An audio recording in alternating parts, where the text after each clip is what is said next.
हाय दोस्तों, welcome to enriching talks.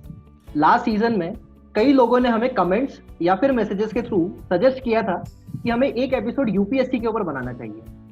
तो आज हम आपके सामने लाए हैं तीन गेस्ट जो आपको यूपीएससी से रिलेटेड तीन डाइवर्स पर्सपेक्टिव दे पाएंगे।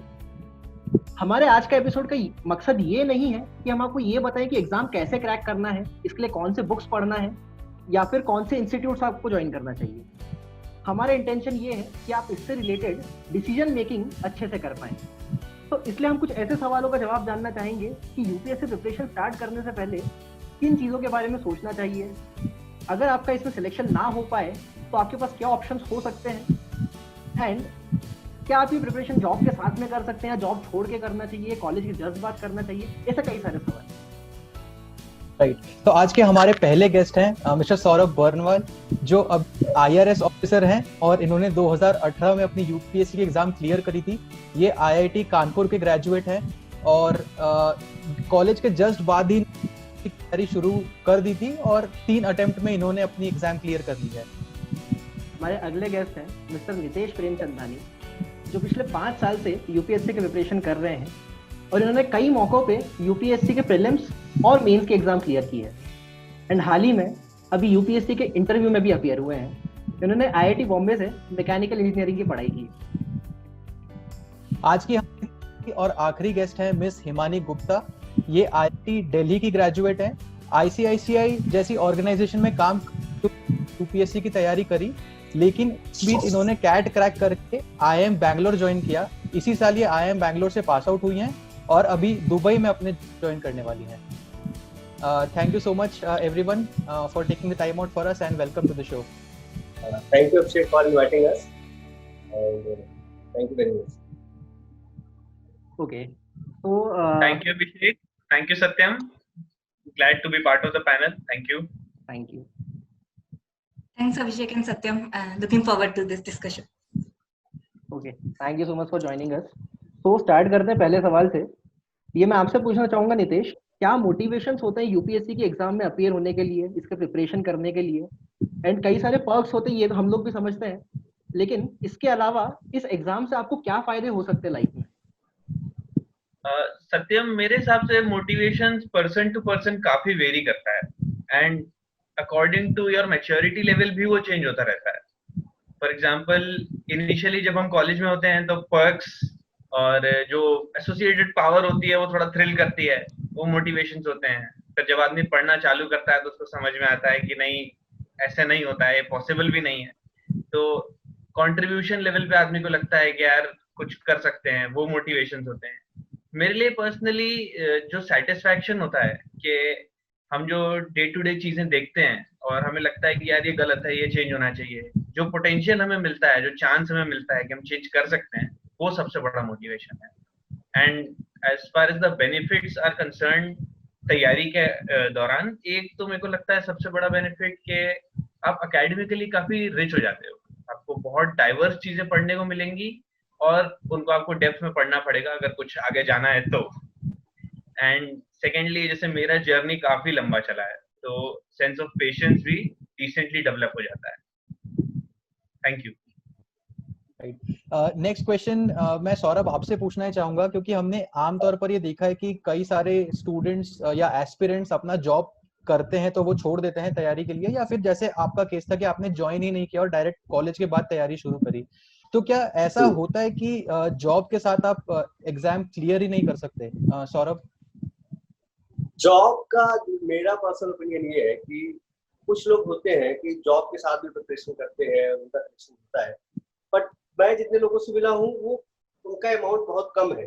एक्चुअली मेरा क्या मानना है कि इनिशियली आप पहले बेसिक अपना बना लीजिए, फिर you can continue with the job. फिर बेसिक जो स्टार्टिंग होती है 9-10 मंथ, जिसमें आपका बेसिक बन जाता है, मतलब ओनली केवल न्यूज़पेपर एक बड़ा जंक बचता है जो आपको एक्चुअली अलग से प्रिपेयर करना है, तो वो आप जॉब के साथ कर सकते हैं। अदरवाइज जॉब के साथ पूरी प्रिपरेशन कंटिन्यू करना मेरे ओपिनियन में सही नहीं है। एटलीस्ट अगर जिसको बेसिक नॉलेज नहीं है, जिसकी जैसे जब मैंने ग्रेजुएशन किया आईआईटी कानपुर से, तो मुझे मतलब बहुत ही कम नॉलेज थी। इनफैक्ट मैं 10th तक हिंदी मीडियम बैकग्राउंड से पढ़ा हूँ, तो इंग्लिश मीडियम मेरा मतलब 11th-12th फिजिकल एजुकेशन था, फिर इंग्लिश था। नॉर्मल इंग्लिश में भी मेरे 12th में 43 मार्क्स थे, क्लास 12 में, तो मैं आईआईटी में गया, आईआईटी में मैथमेटिक्स था, फिर मैथमेटिक्स में कोई ऐसा इंग्लिश होती नहीं। जब बट मैंने जब प्रिपरेशन स्टार्ट की तो मुझे इंग्लिश में भी थोड़ा अपना अपने आप खुद को इम्प्रूव करना था। उसको इम्प्रूव करने में टाइम लगा, हिस्ट्री, ज्योग्राफी एंड इनके पहले बेसिक बनाए।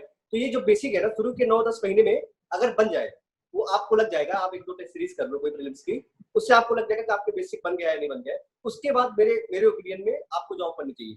बट कुछ 1-2 एग्जांपल है, जैसे भावेश मिश्रा है, आईआईटी दिल्ली से है, तो उन्होंने जॉब के साथ किया था। जब मैंने प्रिपरेशन की थी, मैं तो बिना जॉब के साथ भी नहीं हो पा रहा था, तो वही मुझे डिफिकल्ट लग रहा था। जॉब के साथ तो मेरे ख्याल से मेरे ओपिनियन में एडवाइजेबल नहीं है। मतलब आप करो जॉब, बट 1 साल ढंग से प्रिपरेशन कर लो, फिर आपको जो मन हो करो। राइट। तो आई थिंक इसमें आपका यही कहना है कि आपकी स्ट्रेंथ आप पहले पता कर ले और उस हिसाब से फिर आप कॉल लें, राइट?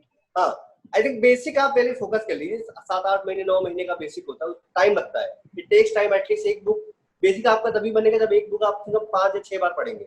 5-6 बार पढ़ने से पहले किसी का बेसिक, इट्स डिफिकल्ट कि आप वो हिस्ट्री ज्योग्राफी जो बहुत पहले पढ़ा हुआ है एंड वो बेसिक डेवलप करना। राइट। तो 8-9 महीने के बाद आप यू कैन ज्वाइन। आपके दिमाग में बैकअप प्लान हो सकता है कि 9 महीने बाद मैं ये जॉब ज्वाइन करूंगा या उसके इंटरव्यू दे रहे होंगे, दैट्स ओके। बट जॉब के साथ आई थिंक, क्योंकि प्राइवेट जॉब कंपैरेटिवली हेक्टिक होती है। आप कोई गवर्नमेंट जॉब करता है, आई थिंक दैट इज मतलब थोड़ा सही होगा, क्योंकि गवर्नमेंट जॉब में इनिशियली आपको थोड़ा नर्सरिंग फेज में रहते हैं, तो आपको कोई इतना पुश नहीं करता, ठीक है। बाद वाले फेज में आपको कोई पुश कर सकता है, आपका टारगेट क्या है ये है। तो बट इनिशियल प्राइवेट जॉब में आई थिंक शुरुआत से ही काफी एक्टिव होती है। प्राइवेट जॉब के साथ थोड़ा मुश्किल होता है। तो हमारी पैनल में हिमानी है, वो प्राइवेट जॉब कर रही थी आईसीआईसीआई में, और उसके साथ उन्होंने तैयारी भी बैलेंस करी थी। तो इसी बारे में हिमानी हम आपसे जानना चाहेंगे कि आपका एक्सपीरियंस कैसा रहा था? राइट, सो मेरा एक्सपीरियंस भी मोर और लेस सौरभ से अलाइंड है। सो आई थिंक प्रिपरेशन के लिए 2 चीजें जो बहुत इंपॉर्टेंट है वो है first focus and second time. Like जैसे कि सौरभ ने कहा, इतना ज्यादा कोर्स है and you have to learn things like history और polity and all those things, so you need some time and with focus. So generally private jobs में you have to spend 10 to 12 hours, like if you are doing it dedicatedly. मतलब नहीं करना तो अलग बात है, पर अगर डेडिकेटेडली करना है तो उसके बाद फिर you have to spend like 7 to 8 hours every day or 6 to 7 hours every day. It's very difficult. तो based on that I think अगर प्रिपरेशन करनी है तो with job और without job really depends on कि आपकी जॉब कितनी demanding है और आपके बेसिक्स कितने क्लियर है। सो अगर आपने स्टैटिक पोर्शन पहले से ही कर लिया है पूरा, you know all the polity, constitution and all those things, तो फिर आप जा सकते हैं कि ठीक है जॉब कर लेंगे, उसके बाद हर रोज 4 घंटे न्यूज़पेपर पढ़ लेंगे। That's a possibility. तो सौरभ, नेक्स्ट चीज मैं आपसे जानना चाहूंगा, आपने मैथमेटिक्स एंड कंप्यूटिंग में अपना ग्रेजुएशन किया है, इंटीग्रेटेड प्रोग्राम में शायद आपने किया है। तो पिछले कुछ सालों में ये इस ब्रांच की जो इम्पोर्टेंस है वो एक्सपोनेंशियली ग्रो करी है। तो आई एम श्योर मतलब आपकी इजीली बहुत अच्छी जॉब लग सकती थी और हो सकता है लगी भी होगी। तो आपने उस ऑप्शन को डिच करके डायरेक्ट कॉलेज के बाद में एग्जाम से प्रिपरेशन करने का ऑप्शन आपने चूज किया। तो क्या थॉट प्रोसेस था इसके पीछे? क्या आपको इनसिक्योर फील नहीं हुआ कि मेरे बाकी बैचमेट्स जो है वो अर्न करना स्टार्ट कर देंगे एंड मैं एग्जाम से प्रिपरेशन करता रहूंगा, और उस एग्जाम की जिसमें आप कितने भी अच्छे हो, सिलेक्शन की कोई गारंटी नहीं होती है। तो इसका क्या है ना कि मतलब यूपीएससी दिमाग में आता कर रहे हैं। मैं यूपी ईस्ट से बिलोंग करता हूँ। In fact UP east Bihar similar kind of terrain है, वहाँ के लोग की जो मेंटालिटी है, जो सिमिलर जैसा भी कल्चर है। तो यूपीएससी थोड़ा बचपन से ही, इनफैक्ट एक आईएएस ऑफिसर ने बोला था कि 5 साल पहले कहीं ऐसे पब्लिक स्पीकिंग में कि जब बच्चा पैदा होता है यूपी और बिहार में, तो उसको बचपन से उसे कान में आईएएस बोल दिया जाता है। ऐसा एक आईएएस ऑफिसर ने बोला था। तो ये आपके जो सराउंडिंग ऐसा माहौल है, शुरू से बोला जाता है। तो मेरे दिमाग में कहीं ना कहीं था। इनफैक्ट अगर कोई यूपी का टॉपर होता है कहीं से, तो उससे 10th का टॉपर है, 12th, उससे पूछे आप क्या बनना चाहते हो, मोस्टली का मेरे दिमाग में यही होता है कि मुझे आईएएस ऑफिसर बनना है। तो एक ना एक आपको नजिक शुरू से ही मिलता रहता है। मतलब पेरेंट्स से नजिंग होती है, सोसाइटी से नजिंग होती है, तो वो मिलता रहता है। बाद में क्या हुआ, कॉलेज के फर्स्ट ईयर सेकंड ईयर में तो मैंने नहीं सोचा था प्रिपरेशन करूंगा। 3rd ईयर में मैंने इंटर्न की, तो फिर थोड़ा मेरा मेंटली मेकअप चालू हुआ कि अब प्रिपरेशन करना है। तो 3rd ईयर भी, लेकिन 4th ईयर भी चला गया। बट 5th ईयर में थोड़ा मैं सीरियस हुआ था। 5th ईयर में कहा कि, बट 5th ईयर में जब मैं न्यूज़पेपर पढ़ता था थोड़ी दिक्कत होती थी। तो उसके बाद से, लेकिन जब मैं फाइनल ईयर तक पहुंचा ना, मैं तो मेरे पेरेंट्स से भी 3-4 बार इतनी बार बोल चुके थे, तो नजिंग इफेक्ट है जैसा भी हो। एंड देन मेरा भी थोड़ा मन था पहले से तो 3-4 चीजें, और एक रीजन और था मुझे जो लगता था, अगर एक बार प्राइवेट जॉब किसी ने स्टार्ट कर दी तो थोड़ा क्या है कि इंक्लिनेशन हल्का सा चेंज हो जाता है। करेक्ट। तो मुझे लगा कि अगर बात नहीं जो पीछे रहने वाले की मुझे लगता है कि आप अगर मान लीजिए आपका अनफॉर्चुनेटली नहीं होता है, 2-3 साल 4 साल आप भी करते हैं, वापस से अगर आप कैरियर स्टार्ट करते हैं, शुरू में तो दिक्कत होगी, बट क्या है कि आप 4-5 साल अगर आप मेहनत करोगे ना, क्योंकि प्राइवेट सेक्टर में जो ग्रो कर रहा होता है इनिशियल स्टेज में काफी तेज से ग्रो कर रहा होता है, बाद में कंपैरेटिवली मुझे इतना आइडिया है कंपैरेटिवली स्लो हो जाता है। तो यहाँ पे आप जब चालू की स्टार्ट करोगे अपना कैरियर, शायद स्टार्टिंग में 6 लाख 7 लाख से अपना पैकेज स्टार्ट करो, बाद में आपकी इनिशियल ग्रोथ तो अच्छी होगी, बाद में आप भी थोड़ा सैचुरेशन लेवल पे आ जाओ, इतना 3-4 साल बाद वो आपको थोड़ा एडजस्ट करना पड़ेगा। जो आपका जो मतलब क्या है कि सोसाइटी है, कलीग्स का जो पीयर प्रेशर इनडायरेक्टली होता ही है सबकॉन्शियसली, वो सब इनिशियली आपको हैंडल करने पड़ेगा, बट इनिशियली आप थोड़ा पता रहता है कि ऐसी कंडीशन आने वाली है। मतलब जब कोई प्रिपरेशन में गुस्सा है तो उसको पता, मतलब इनिशियली मैं तो बड़े कॉन्फिडेंस से गया था कि पहले साल में निकल जाएगा, बट ऐसा वो तो जैसे 6 महीने में आपको पता लग जाता है कि ये गेम थोड़ा अलग है, तो इसमें उस टाइप का नहीं चलता कॉन्फिडेंस, आपको थोड़ा पढ़ना पड़ता है। तो फिर मुझे लगा कि तब फिर मैंने जैसे मैथ्स में नेट का एग्जाम भी क्लियर किया था एज ए बैकअप ऑप्शन, कि अगर कुछ नहीं हुआ तो ये इस लाइन में भी मैं जा सकता हूँ। 2015 में मैंने ये किया था कि 2-3 साल बाद सोच सकते हैं, ये कर सकते हैं। 2016 में जब मैंने प्री लिखा, मेंस लिखा, वो नहीं हुआ, फिर 16 में मैंने एसएससी सीजीएल भी दे डाला कि एक गवर्नमेंट जॉब रहेगी लाइट, जो उसके साथ मैं तैयारी करूंगा अगर ये अटेम्प्ट नहीं होता। तो मेरा ये प्लान, मतलब दिमाग में बैकअप प्लान मेरे मतलब माइंड में, आपके पास कुछ ना कुछ बैकअप प्लान, आप उसको ऑपरेट करते हो या नहीं करते हो, ये आपके मतलब पर्सनल चॉइस पे डिपेंड करता है, लेकिन आपके दिमाग में एक बैकअप प्लान यूपीएससी इंटर करने से पहले कहीं न कहीं होना चाहिए। अगर हम फेल होते हैं तो कहाँ पे फॉल बैक करेंगे और कैसे वहां से रेस करना, मतलब वहां से कैसे राइज करना है, ये आपके मतलब होना ही चाहिए। मेरी बहुत अनप्रेडिक्टेबल की है मेरे ख्याल से ये। तो नितेश, आपकी भी कुछ इसी तरह की स्टोरी है, आपने भी कॉलेज छोड़ने के जस्ट बाद आपने प्रिपरेशन स्टार्ट कर दी थी, तो आपकी क्या थॉट्स है इसके बारे में? Same, by and large story भी सेम है, एंड सौरभ से थॉट प्रोसेस भी ऑलमोस्ट सिमिलर है कि 3rd-4th ईयर में प्रिपरेशन स्टार्ट करी, फिर लास्ट बस जो पास आउट हुए उस टाइम पे प्रिपरेशन थोड़ी सीरियस हुई और मामला आगे बढ़ा। बस यहाँ पे एक चीज जो मैं माइंड में लेके चल रहा था कि अगर मान लो प्रिपरेशन मैं करता हूँ और अभी फेल भी होता हूँ, this is the right time to fail.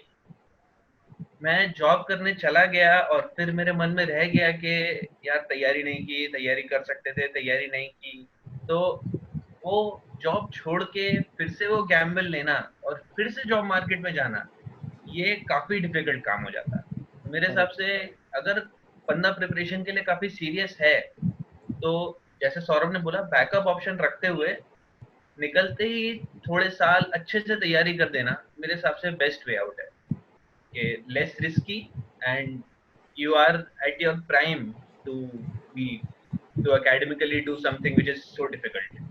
Makes sense. Next question Himani, मैं आपसे ये पूछना चाहूंगा कि आप यूपीएससी की तैयारी कर रही थी और उसी दौरान आपने कैट क्रैक कर ली और अभी इनफैक्ट आई एम बैंगलोर से पास आउट भी हो चुकी है, आपकी नौकरी भी लग चुकी है, तो जैसे अभी एग्जिट ऑप्शंस की बात करी हमारे दूसरे गेस्ट ने, तो क्या ये आपका एग्जिट ऑप्शन था कि अगर नहीं होता है तो कैट क्रैक कर लूंगी और आईआईएम चली जाऊंगी? और ऑल्सो ये जानना चाहेंगे कि इन दोनों की एग्जाम्स की प्रिपरेशन साथ में करना कैसे मैनेज करता है कोई एस्पिरेंट? So जैसे कि नितेश ने कहा और सौरभ ने भी कहा, I also think it's smart to keep your options open just in case things don't work out. So the difference with Saurabh for me was like I was not looking at any other government exams. I was looking at private sector in case things don't work out. तो वो difference था. And just like Nitesh ने कहा, I also thought कि just after college it's always better to take risks then. So that's why I left job also initially. पहले ही एक साल में like it's better कि तभी job छोड़ दो. फिर it was more like दोनों एग्जाम्स की प्रिपरेशन तो नहीं ही करनी होती, मोस्टली यूपीएससी की थी, कैट तो ठीक है, you just have to go for 3 hours and give the exam. That's not much of a task to be honest. तो वो बेसिकली उसका, and based on my profile ये हमेशा था कि if I have to go back to a corporate job because I am not looking for any other government exams, it's always better to do first MBA and then go back to a corporate job. तो that was always a fallback option and वही exit option था.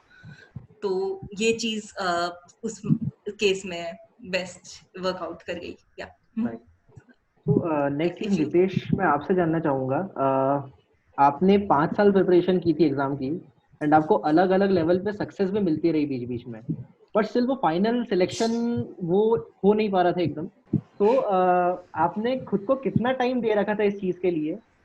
किस तरीके से आपने सोच के रखा था कि हाँ इस पर्टिकुलर टाइम पे मैं एग्जिट कर जाऊंगा? यार फ्रैंकली बोलूं तो मेरा time hard and fast decided नहीं था. It was more based on how I feel कि मैं एग्जॉस्ट हो गया हूँ कि नहीं, मेरे को फीलिंग है कि मैंने अपना बेस्ट दे दिया है कि नहीं.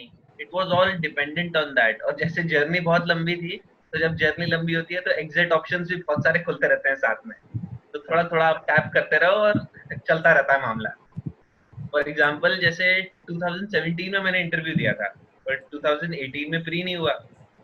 तो अगर आपको प्रिपरेशन साथ में कंटिन्यू करनी है और आपको थोड़ा फाइनेंशियल इशू है या आप बोर हो गए हैं फ्रैंकली कि यार देना तो है बट अगला प्री बहुत दूर है, तो आप कोचिंग इंडस्ट्री भी साथ साथ टैप कर सकते हो. वो एग्जिट ऑप्शन पर से अगर आपको पसंद है तो ठीक है, अगर आपको पसंद नहीं है तो टेम्पररी एग्जिट वो अच्छा है. अगर आपको मेनली एकेडमिक्स में जाना है या आपको प्रिपरेशन करनी है, जैसे हिमानी ने कैट की तैयारी की, मान लो कैट भी बहुत दूर है सपोजिटली, तो एज ए टेम्पररी एग्जिट वो काफी अच्छा है. और बाकी 3 अपने पास जनरल एग्जिट्स तो रहते ही हैं, एक कॉर्पोरेट, एक रिसर्च और फिर एक गवर्नमेंट जॉब जो साथ साथ जैसे सौरभ ने बताया. तो जैसे अभी हम एग्जिट ऑप्शंस की बात करें, सौरभ आपने इस पे थोड़ा पहले भी टच अपॉन किया था, तो मान लेते हैं कि आपका थर्ड अटेम्प्ट में भी नहीं होता और उस दौरान हमें जो पता चला है कि आपने इनफैक्ट जॉब देखना शुरू भी कर दिया था, तो क्या आप वापस यूपीएससी लिखते या साथ ही साथ प्रिपरेशन करते रहते, या मान लेते कि आप कोई दूसरा गवर्नमेंट जॉब जैसे आप एसएससी वगैरह की बात करें वो ज्वाइन कर लेते, तो भी साथ में आप तैयारी करते रहते? क्या ये ट्रेंड है जनरली या ये मतलब सजेस्ट नहीं करेंगे आप? देखिए मेरा तो क्या था कि जैसे जब 2016 का जब मेरा मतलब इंटरव्यू कॉल नहीं था, उसके मतलब थोड़ा ही पहले ही मैंने फॉर्म कुछ भरे थे. ईपीएफओ का ग्रुप बी ऑफिसर का फॉर्म होता है, मैंने वो भी भरा था. पर मैं आरबीआई ग्रेड बी भी 2 बार प्री क्लियर किया है, 2 बार मेंस लिखे आरबीआई ग्रेड बी के. तो मेरा ये था कि मतलब फाइनल एम तो यूपीएससी था, बट एक सुटेबल बैकअप ऑप्शन भी मैं बैकग्राउंड में मैं रेडी रख रहा था. मेरा मन ये था कि कॉर्पोरेट में मूव मैं बहुत रेयर करूंगा, अगर रेयर करूंगा तो मोस्टली कोचिंग इंडस्ट्री तो आईआईटी जेईई में होती है, ठीक है. तो मेरा यही प्लान था. तो मैंने जैसे क्या है कि मैंने ईपीएफओ का इंटरव्यू दिया था, उसमें नहीं हुआ. आरबीआई का 2 बार मेंस दिया था, उसमें नहीं हुआ. उसके बाद क्या है, फिर एसएससी सीजीएल फाइनली हुआ.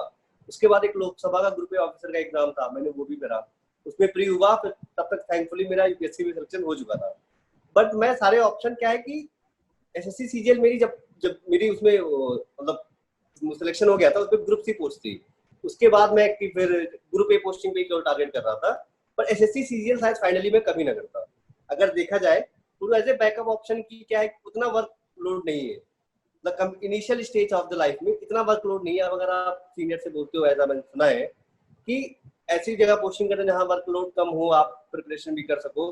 तो अगर कोई पूछे कि फाइनल ऑप्शन अगर 6 साल बाद भी सिलेक्शन नहीं होता, सारे अगर अटेम्प्ट एग्जॉस्ट हो जाते तब भी नहीं होता, तब मैं मोस्ट प्रॉब्ली फिर प्राइवेट सेक्टर को मूव करता. बट एक फाइनेंशियल सपोर्ट के लिए एसएससी सीजीएल मैंने इसलिए चूज किया, कंपैरेटिवली लाइट है. और अरे इतना भी फाइनेंशियल मतलब उससे क्या है कि जैसे मैंने जितना पता किया था जब मेरी ग्रुप सी जॉब थी, उसमें इन हैंड 39,000 38,000 ऐसे मिलता था. तो ये लगा कि ये इतना ज्यादा भी नहीं है, तो मुझसे बहुत वर्क डिमांड करेगा. ये कोई इतना कम भी नहीं है कि मतलब जो बेसिक चीजें हैं मेरे फुलफिल नहीं होंगी.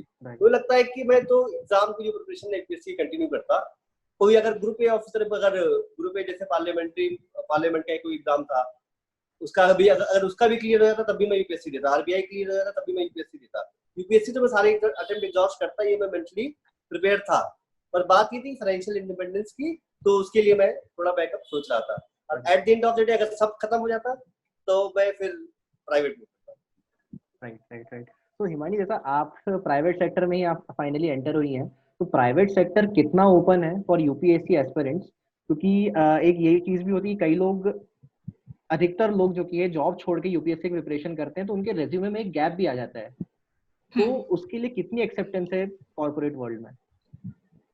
राइट, तो आई वोंट से कि प्राइवेट सेक्टर में एंटर करना डिफिकल्ट एंड टफ और इम्पॉसिबल है, बट या fair share of challenges it has. Like the major challenges, like you said, first one is definitely a gap. India में उसकी बहुत कम acceptance है from what I have seen, and it's even less अगर आप बोलो कि UPSC attempt कर रहे थे. So then generally employers के mind में बहुत ज़्यादा doubt आ जाता है कि will you just move back after like say 5-6 months or 1 year, or you won't devote enough time to the job. So that's one. The second one, which I think is there, is like a skill set gap in the minds of employers. कि उनको लगता है कि if you are generally studying history, geography, maybe economics is a little much valuable in private sector, but otherwise you don't generally use history, geography or something in private jobs. So these two are the major factors. I would say first one more, because second one skill set develop करने में इतना time नहीं लगता, especially if you already knew it. तो ये दोनों factors I think, but I would say कि starting में अभी थोड़ा बेटर हो रहा है. Employers are okay if you share this up, but still what they want is may be some surety कि you just don't go back, और you would be dedicated to a job and you have a right skill set.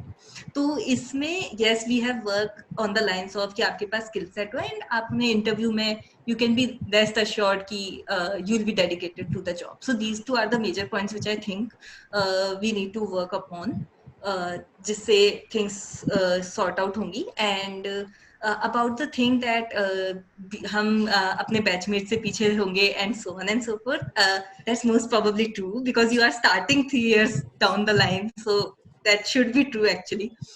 But what I have seen is generally the gap gets narrower over time because everything depends on how you are performing, and over the time it probably can get reversed also depending on you.